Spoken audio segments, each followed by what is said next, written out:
Ever wondered what's actually being sent to your Twilio number behind the scenes? We're diving deep to uncover those SMS secrets. First things first, head over to Twilio.com and log into your account, the one associated with the phone number you're investigating. Once you're in, you'll find yourself on the console dashboard. Look on the left-hand navigation menu for the Monitor section. Click to expand it. Under the Monitor section, you'll see a Logs option. Hover over it to reveal submenus, and then click on SMS Logs. This is where the magic happens.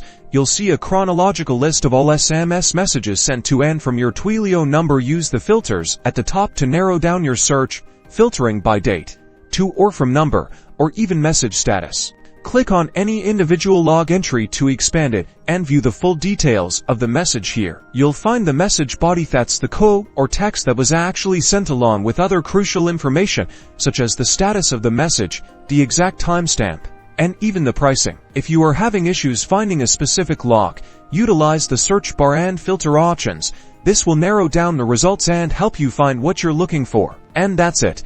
Now you've mastered the art of viewing the raw code and text behind your Twilio SMS messages. Use this knowledge wisely for debugging, troubleshooting, and ensuring your applications are running smoothly. Don't forget to subscribe for more helpful Twilio tips and tricks.